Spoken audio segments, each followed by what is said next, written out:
ایک ایسے وقت میں جب امریکہ اور ایران جنگ نے پوری دنیا کو اپنی لپیٹ میں لے لیا ہے، ہر ایک کی نگاہیں اب صدر ٹرمپ کے دورہ چین پر ٹکی ہوئی ہیں۔ اس اعتبار سے صدر ٹرمپ کا چین کا دورہ اہم اور معنی خیز بن گیا ہے۔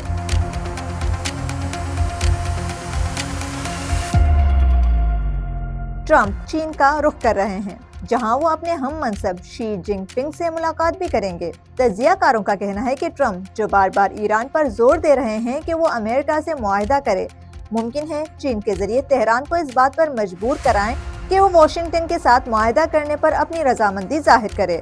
بہرحال اس سے پہلے یہ دیکھنا ہے کہ دنیا کی دو بڑی طاقتوں کے درمیان تعلقات کس نوعیت کے رہے ہیں۔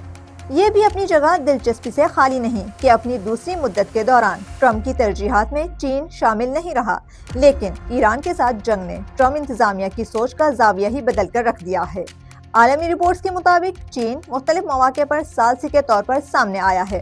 اس کی کوشش ہے کہ ایرانی حکام کو مذاکرات کے لیے تیار کیا جائے، جس سے یہی تاثر قائم ہوتا ہے کہ خود چین بھی اس جنگ کے خاتمے کا حامی ہے۔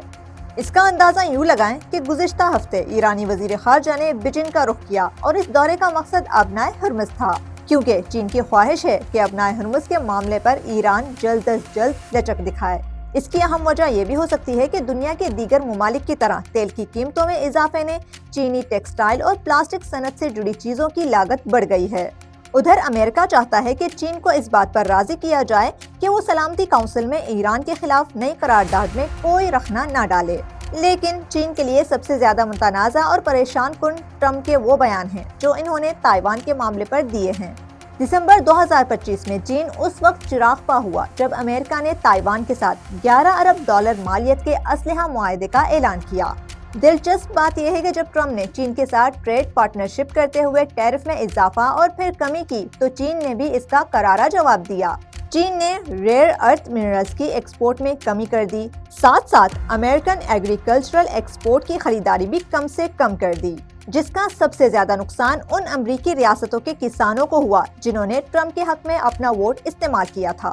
چین نے ٹیرف کے معاملے کے بعد اپنی پروڈکٹس کی رسائی امریکہ کے علاوہ دیگر ممالک تک اور پھیلا دی ہے۔ اس کا اندازہ یوں لگایا جا سکتا ہے کہ 2025 میں چین نے امریکہ کے ساتھ تجارت میں 20% تک کمی کی ہے، لیکن چین نے یورپ، افریقہ اور لاطینی امریکہ میں اپنی ایکسپورٹ میں غیر معمولی اضافہ کر دیا ہے۔